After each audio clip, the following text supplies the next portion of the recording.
Welcome, curious minds, to the deep dive. Today, we're going into a really chilling historical mystery. It kicks off with this discovery back in 1862, just haunted upstate New York for, well, over a century and a half now. Investigators found this abandoned church, and underneath it, 143 unmarked graves. Wow, 143. That's a lot. It is.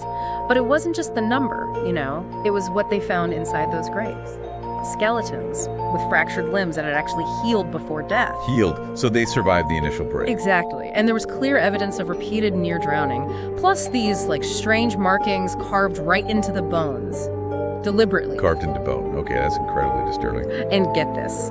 The federal records about this place, the Church of the Pure Spirit, completely sealed for over 160 years. Totally locked down. It's a truly unsettling way to start any investigation, isn't it? It really is. So our deep dive today, we're really going to try and unpack the terrifying history of this family, the Ravencroft Luffs. We'll get into how these three brothers managed to convince hundreds of people that, well, suffering was the only way to salvation. Which led to what some people call the most disturbing religious cult in American history. Maybe ever. Quite possibly. You'll hear about the hidden horrors, these chilling, almost scientific motives they seem to have, and this dark legacy that kind of surprisingly still echoes today. Okay, so to really get how this whole nightmare even started, we need to go back, way back to the early 19th century. Set the scene a little. Imagine this place, Ravenwood. It's a small, pretty unremarkable little settlement found in 1803, maybe 40 miles north of Albany. Just a little spot on the map. Exactly. But the time and the place were just ripe for unusual beliefs. Upstate New York back then, historians call it the Second Great Awakening. Right, this period of intense religious revival. It was so intense they called the area the burned-over district. Burned over. Because the fires of revivalism had swept through so many times, there was supposedly no more fuel unconverted souls left to burn. New faiths were just popping up everywhere. Charismatic preachers were, thriving. Okay, so it's this incredibly fervent atmosphere. Exactly, this spiritual tumult, this fertile ground for intense belief. It basically created the perfect conditions for the Ravencrofts to get a foothold.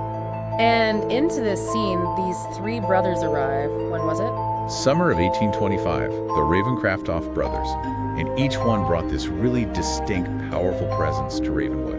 Okay, let's break them down. You had Elder Ezra, he was the oldest, 42. Yeah, commanded immediate attention, described as having these deep-set, almost black eyes that just, bored right into you. A guy used to being obeyed. Definitely the leader type.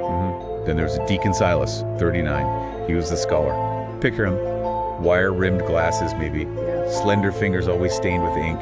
Constantly writing their religious texts. The intellectual anchor, maybe. Sort of the intellectual force. And then the youngest, Prophet Caleb, 35. Caleb. He sounds profoundly unsettling. Spoken whispers that somehow carried. Pale blue eyes that would roll back when he claimed he was having divine visions. Wow. So the mystic of the group. Very much the mystical core, yeah. And they didn't just wander in penniless? No, not at all. They arrived with what the records called substantial means, serious money.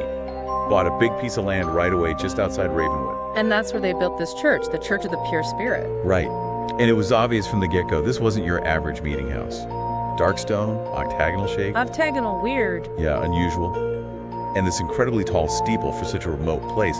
But the kicker... The windows, or lack thereof. Exactly. No windows at all in the main sanctuary. Just lantern light. Imagine how dark and intense that must have felt. Seriously, and their first message. Elder Ezra basically laid it out. We've been called by the Spirit to this place.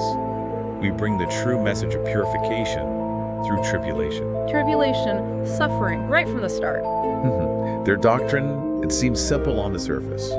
True salvation comes only through suffering. That's how you burn away sin and impurity. They took biblical ideas about refinement through fire and made them literal. Chillingly literal, as it turned out.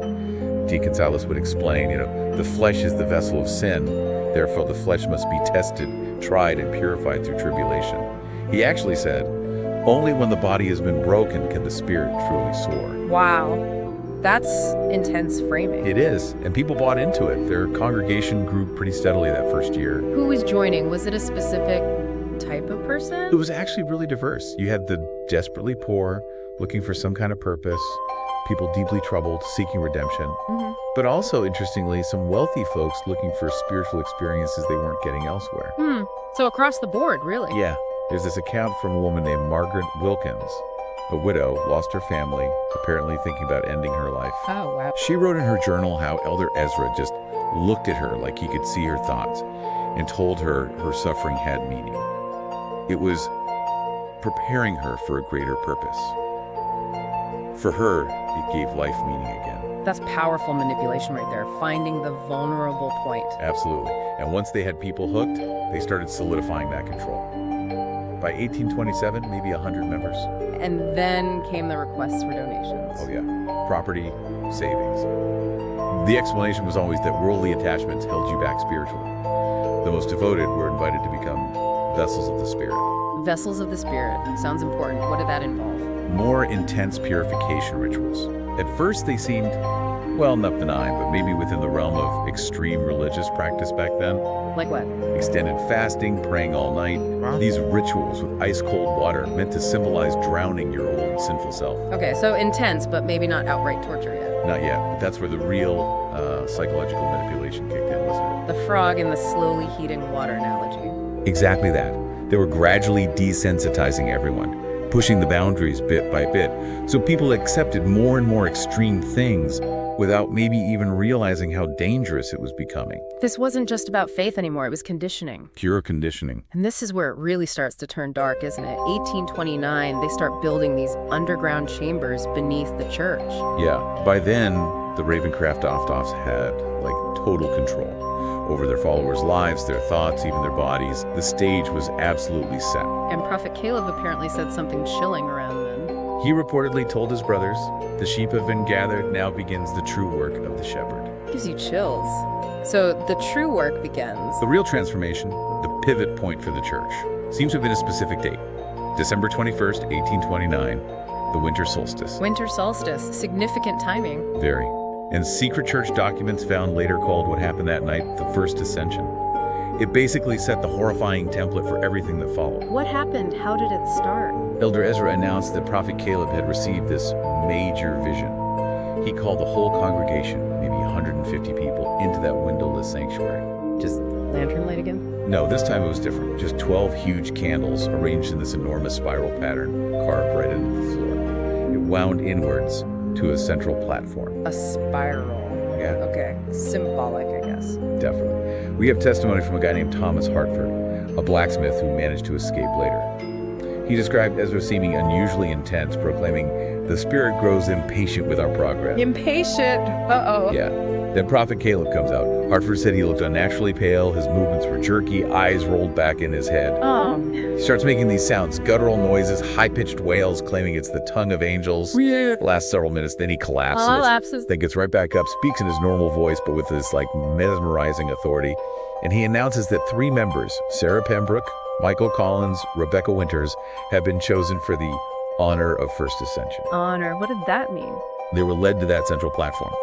And what Hartford described next, Ugh. it was just beyond anything he could have imagined. Okay, brace myself. They were stripped naked. Despite the freezing cold, then bound to these wooden frames shaped like inverted crosses. Inverted crosses. That sounds deliberately provocative, blasphemous even. Ezra apparently explained it away. Said it wasn't blasphemy, it represented the necessary reversal of fortune, from pride to humility, comfort to suffering, life to death to rebirth. Always a justification. Always. Then for hours, the brothers put them through these torments they called the 7 trials of purification. 7 trials. What were they? First, the trial of air. Wet cloths over their faces, water poured slowly, simulating drowning. Oh, God. Then the trial of earth, packing soil around their bodies up to their necks, basically burying them alive for short periods. This is horrific. Trial of fire. Heated metal tools pressed briefly against their skin, leaving specific burn marks. Trial of water. Repeatedly dunked in ice-cold water until they passed out, then revived. Just relentless torture. How did Hartford even describe the rest? He couldn't, really. Yeah. His testimony gets fragmented for the last 3 trials. He admitted he was vomiting, nearly fainted himself. I don't blame him. What about the victims and the congregation? The victims were apparently encouraged to see their suffering as a blessing. When they screamed, the congregation chanted. Through suffering comes purity. Through purity comes elevation. Chanting while people were being tortured. Yeah. Hartford said the congregation's reaction was chilling. Some wept quietly, sure, but many just seemed entranced, watching with reverence, even ecstasy. That conditioning you mentioned earlier. Absolutely bearing its terrible fruit. They spent years linking pain with spiritual progress. So, what happened at the end of these trials? Dawn arrives. The 7 trials are done. The 3 victims are hanging there, limp, but apparently still alive. Still alive, after all that. Barely. Then Prophet Caleb goes up to each one, puts his hands on their heads, whispers something. According to Hartford and another witness, they suddenly started convulsing violently, bodies arching. They said you could hear bones breaking, eyes bulging, and then they started making those same strange sounds Caleb had made earlier. By sunrise, all 3 were dead. Oh my God. Elder Ezra immediately proclaimed them, successfully ascended, souls purified, accepted into heaven, their bodies, empty vessels, to be revered as holy relics. Relics, so they kept the bodies. Yes. Placed them in these newly built catacombs under the church, where the congregation could come and view them. These were the first of, well, hundreds. You'd think an event like that, seeing people tortured and killed, would make everyone run screaming. You would. And some, like Thomas Hartford, did flee Ravenwood, very quietly. But incredibly, the ones who stayed, they seemed even more devoted. How is that possible? It's profoundly disturbing, isn't it? They crossed this line into murder, disguised as religion.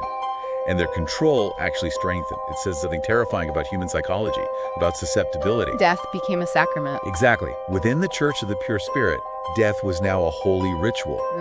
Prophet Caleb reportedly observed, "Now we have shown them the true face of God, and they did not turn away. There is nothing they will not accept from us now." And he was right. Tragically, horrifically right. So after that first horrific ascension, things didn't just stop. They escalated, but somehow they kept up appearances. Yeah, for the next, say, 15 years, from 1830 to 1845, they managed this strange double life. Outwardly, the Church of the Pure Spirit seemed respectable. They'd host gatherings, donate to things like temperance societies. All very normal, community-minded stuff. Exactly. But behind that facade, underground, literally and figuratively, things got darker and more systematic. Those catacombs they started. They expanded massively. What started as simple cellars became this elaborate network of tunnels and rooms. By 1835, there were at least 7 large chambers, each with a specific awful purpose. Like what? The Chamber of Preparation, Chamber of Trials, Chamber of Ascension, and the most disturbing, the Chamber of Saints. Chamber of Saints, that's where they kept the bodies, the relics. Yes, and this preservation of the corpses became this really central macabre feature of the whole cult. Unlike most groups who bury their dead, the Ravencrofts kept the victims. Some partially mummified, others eventually just skeletons. And just stored them. Not just stored, arranged. In these elaborate scenes, these tableaus, throughout the Chamber of Saints, posed like they were praying or in ecstasy. That is unbelievably grotesque. Did anyone ever talk about seeing this? There's testimony from Elizabeth Carver. She joined in 1832, eventually escaped. Her accounts are chilling. She described this overwhelming chemical smell down there, bleach, maybe other things. The brothers called it the perfume of sanctity. Perfume of sanctity. Ugh. Embalming fluid, basically. Carver explained how they gradually introduced new members to the chambers, a slow seduction into the horror. By the time she saw the Chamber of Saints, with dozens of corpses arranged like that, she'd been so conditioned. What? What did she feel? She said she initially wept with religious ecstasy. Can you imagine? Looking at dozens of murder victims displayed like that and feeling ecstasy. She later said, "Now those tears shame me beyond words." I can't even fathom that mindset. And these elevations, the murders, they became more frequent. Dramatically. In 1830, maybe 2 events, 5 deaths total. By 1835, it was quarterly, 2 to 4 lives each time. By 1840, monthly elevations were routine, and the special ones, solstices and equinoxes, claimed even larger numbers. My God, where were they getting all these victims? Did the selection change? It did, disturbingly. At first, they targeted people without close family ties. Yeah. Widows, orphans, drifters, people who wouldn't be missed easily. Easier to make disappear. Right. But as their power grew, they got bolder. They started selecting from within the devoted families in the congregation. Selecting children from families. Yes. Framing it as the highest possible honor for the family. Carver recalled, and this is just awful, parents would compete for this blessing, offering their sons and daughters with a fervor that seems unimaginable to me now. Parents competing to have their children sacrificed. That's a level of brainwashing that's hard to comprehend. It really is. During this time, Prophet Caleb's mental state seemed to be going downhill fast, even as his influence grew. How so? He was increasingly the one picking the victims, designing the rituals. Recovered journal entries attributed to him get more and more incoherent, but they're mixed with these really detailed anatomical drawings. Anatomical drawings? That's odd for a prophet. Very odd. There's this one entry from 1842 that's chilling. The Spirit has revealed that souls reside not merely in the heart or mind, but are distributed throughout the body in specific nodes. Each elevation allows me to map these sacred points more precisely. Soon I shall have the complete divine anatomy. Mapping souls through torture and murder. This is beyond religious extremism. This sounds like something else entirely. Exactly. And this leads to perhaps the most twisted innovation of all. They weren't just killing people for their beliefs, they found a way to profit from it. Profit? How? Selling the bodies, turning victims into currency. This wasn't just zealotry, it was a horrifyingly efficient business. Selling the bodies. You mean like to medical schools, the whole body snatching thing that happened back then? Precisely. Mid-19th century medical colleges were desperate for cadavers for anatomy study. It created this thriving, grim, black market. And the Ravencrofts tapped into that market. Deacon Silas, remember, the scholar. He used his academic background, or perhaps connections from it, to set up relationships with agents supplying medical schools. Albany, New York City, even Philadelphia. So they were shipping bodies out. Church records, the ones they didn't destroy, indicate between 1840 and 1845, at least 67 vessels were donated to the advancement of medical science. Vessels donated. What a euphemism. Chilling, isn't it? And this served multiple purposes. It got rid of evidence, obviously. Right. Fewer bodies in the catacombs. Generated a lot of income for the church. But maybe most disturbingly, it gave Deacon Silas access to medical knowledge. What kind of knowledge? From dealing with these agents in schools, he learned better ways to preserve bodies. And even worse, more efficient ways to inflict pain without leaving obvious external marks, making the later atrocities even harder to detect from the outside. So the horror became more sophisticated, more scientific, almost. By 1845, yeah. This whole operation had become what one investigator later called a perfect machine for evil. Indoctrination, ritual murder, profit, all disguised as religion, operating right out in the open, protected by religious freedom laws. It's just staggering. How long could something like that possibly last? Well, despite how careful they were, you can't make hundreds of people disappear without someone noticing eventually. Rumors had to start spreading. People who left must have talked, even if quietly. Exactly. Former members who fled, they rarely spoke openly. Probably terrified, but their haunted looks, maybe whispers, fueled local suspicion. The first real crack in their facade appeared in 1847. What happened? A postal inspector, James Thornhill. He was looking into financial irregularities in the region and noticed weird banking patterns linked to the church. Like what? Big, irregular cash deposits and transfers to medical colleges, noted vaguely as research donations. It just didn't add up. Okay, a financial trail. That's often how these things unravel. It is. Then Thornhill happened to encounter a former member, Martha Simmons. She'd fled after seeing her own sister elevated. Oh, terrible. Did she talk to him? She did. Gave the first official testimony about what was really going on. The torture rituals, the bodies underground, the children disappearing after being selected for special blessings. Thornhill later noted her story was so wild, he might have dismissed it. If not for the money trail.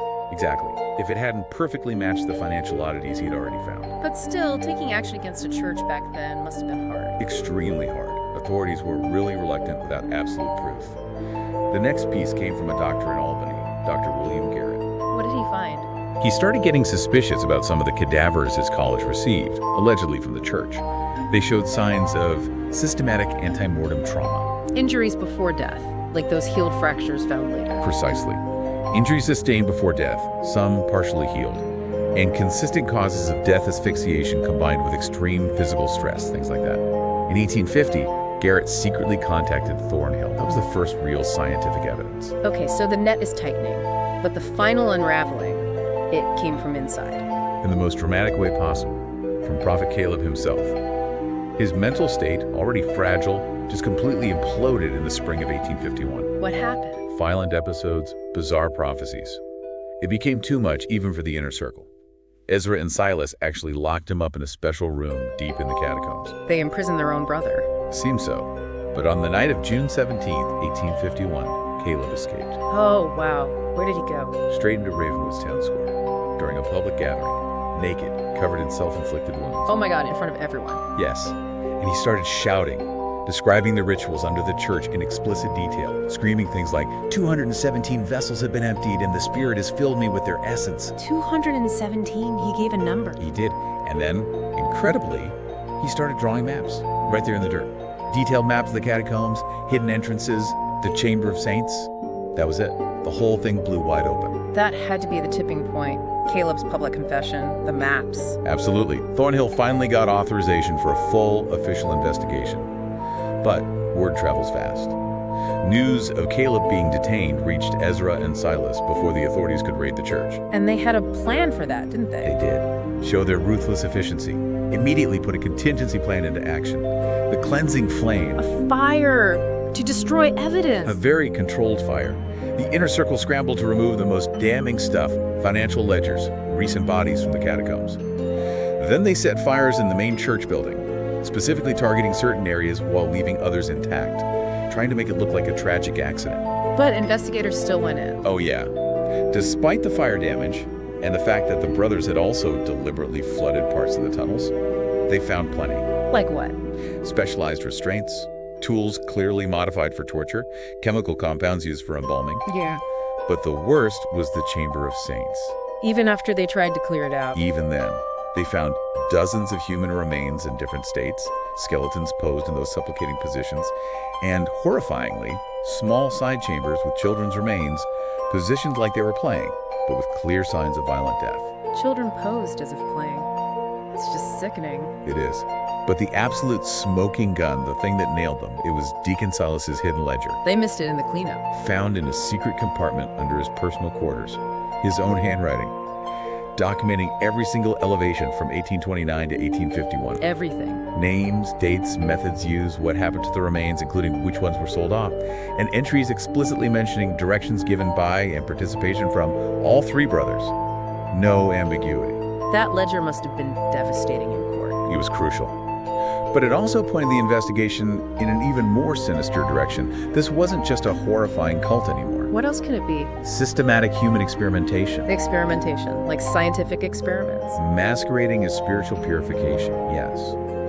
Dr. Samuel Prescott from Albany Medical College testified about it. He said the injury patterns, the detailed notes Caleb mentioned, they strongly suggested an attempt to study human responses to various stimuli, particularly pain. So Caleb's talk about mapping the soul, it was a twisted research project. It seems that way. And then came another bombshell in August 1851, the Simon Ravencroft revelation. Who was Simon Ravencroft? A respected Boston physician, Dr. Jonathan Crane, came forward. He identified Deacon Silas as a former Harvard lecturer named Simon Ravencroft. Silas taught at Harvard. Apparently. Back in the 1820s, this Ravencroft guy had presented some really controversial theories about pain responses and religious ecstasy. Described experiments that sounded deeply unethical even back then. So the whole religious doctrine, it was potentially just a cover story, a framework for conducting these unethical experiments. That became the horrifying theory. It connected everything. The religious control provided the subjects and the justification the research provided. Well, whatever twisted knowledge Silas was seeking. Did they find more proof of this experimentation? They did.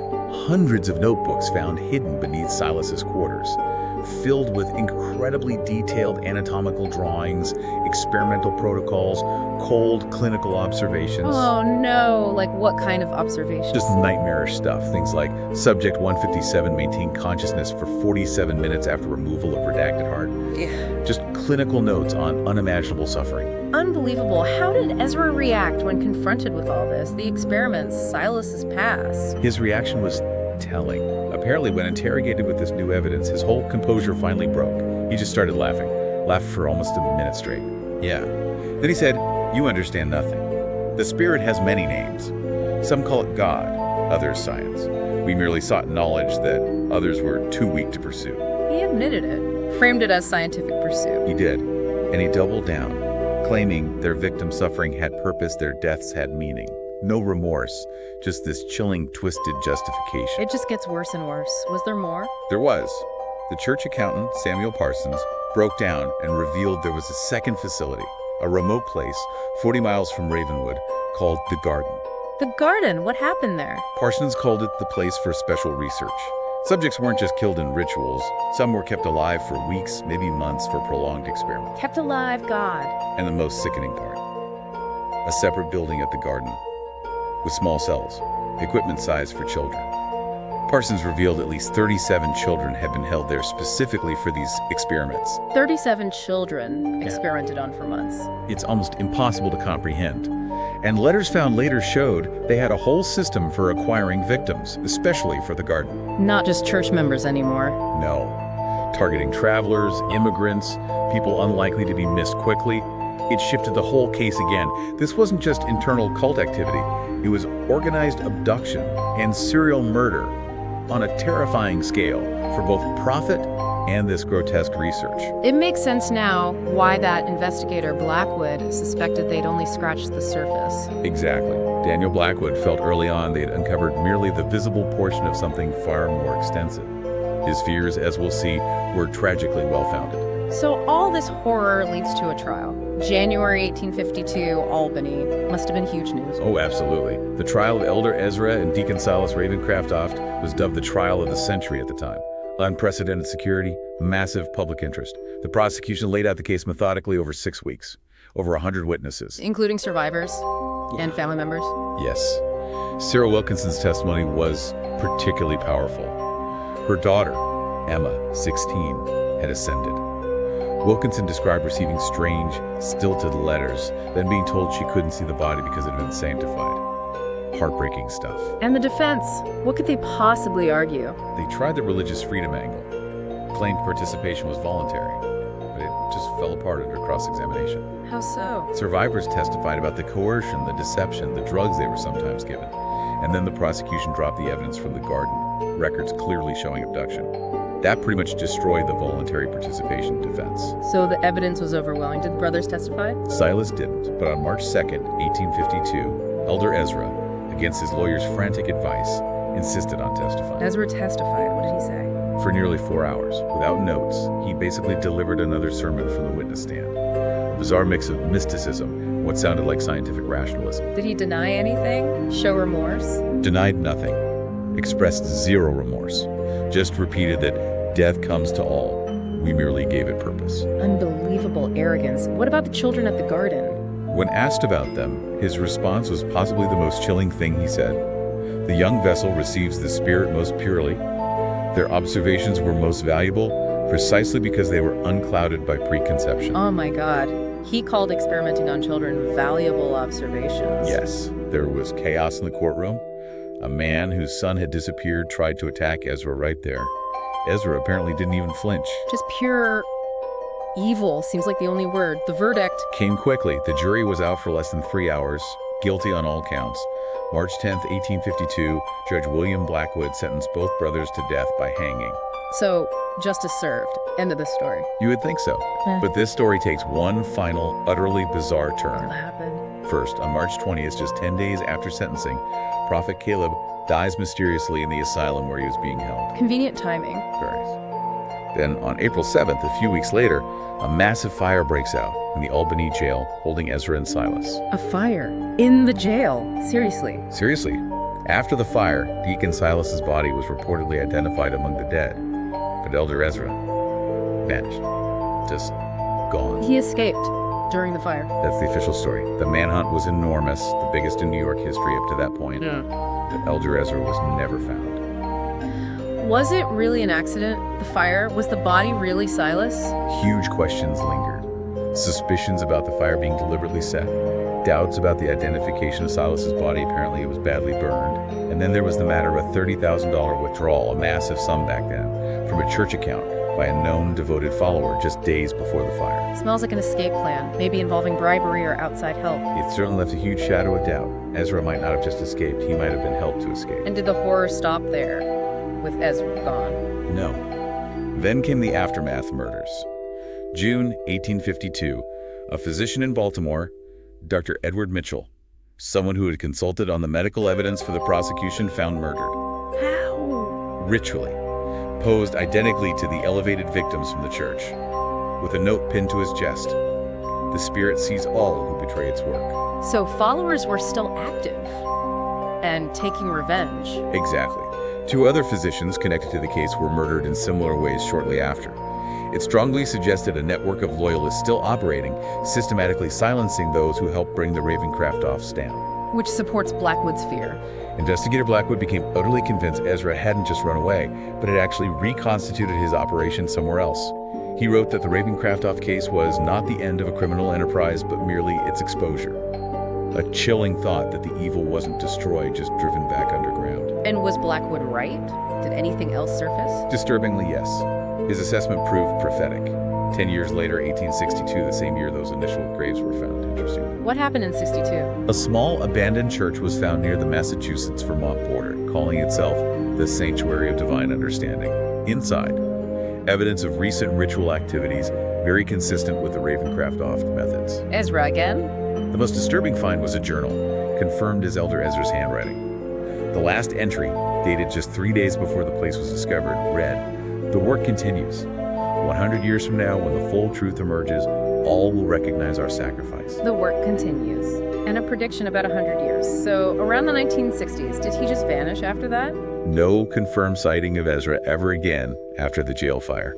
But the story still doesn't end there. Fast forward to 1899. Okay, but now? An anonymous donation arrives at the Harvard Medical School library. Papers, extensive journals, detailed anatomical drawings, experimental notes, spanning from 1852 right up to 1898. Let me guess, Ezra's handwriting. Confirmed. Handwriting analysis showed the most recent entries were his, which would mean he lived until at least 1898. He would have been 115 years old. 115, and still documenting experiments. Apparently. And even more significantly, researchers who eventually studied these notes found that some of the detailed protocols and observations seem to have actually influenced certain legitimate medical research in the early 20th century. Wait, his twisted experiments somehow bled into real science? It appears so, suggesting parts of his horrific work somehow got laundered or disseminated, maybe anonymously, and subtly shaped some early medical thinking. These Harvard papers were sealed until 1972, by the way, adding yet another layer of mystery. That's deeply unsettling. And Ezra's prediction, about 100 years. Well, think about the timing. 1967. An archaeological survey was done at the original Ravenwood church site. What did they find? More bodies. Way more. Over 400 victims in total. Yeah. Far higher than the initial estimates. And perhaps most chillingly, they found documents outlining plans for a whole network of similar operations across the U.S., maybe even abroad. So Ezra's vision wasn't just Ravenwood, it was potentially global, and maybe it did continue long after he was gone. It suggests the possibility, doesn't it? That his influence, or the influence of his followers, persisted far longer and spread far wider than anyone realized at the time. It's hard to overstate the impact of this case, isn't it? It resonates on so many levels. Absolutely. In religious studies, it's this extreme cautionary tale about charismatic leaders, how gradually people can accept the unacceptable, and that deep human need for meaning, twisted horribly. Right. And in medical ethics, it's foundational, a stark reminder of why we need strict moral boundaries in science. You can't just pursue knowledge at any human cost. Precisely. And for criminal psychology, the Ravencroft offs are like these early, terrifying examples of organized, systematic killers operating under the cover of respected institutions, religion, and, in a twisted way, science. It really brings back Investigator Blackwood's questions, the ones he was asking over a century ago. They still feel relevant. They really do. How did they come up with this unique, toxic blend of religious control and pseudoscience? Who else knew? Who helped them? Was it just those few followers, or was the network wider? And maybe the most disturbing question. How much of their influence, their ideas, maybe even their network still persists, unrecognized, hidden within institutions or ways of thinking we take for granted? It's a deeply unsettling thought that the ripples of this horror might still be spreading. You know, the land where the Church of the Pure Spirit once stood, it's still empty today. Just scarred earth, foundations you can still make out, locals say. They say that on quiet nights, there's this unnatural silence there. Silence? Yeah, like the ground itself is still absorbing sound, light, warmth, still hungry for the suffering that once fed it. It's probably just folklore, But it speaks to the lasting horror of the place. It does. This whole story, it just shows how terrifyingly thin that veneer of civilization can be when people in authority twist faith, twist science, twist that need for meaning to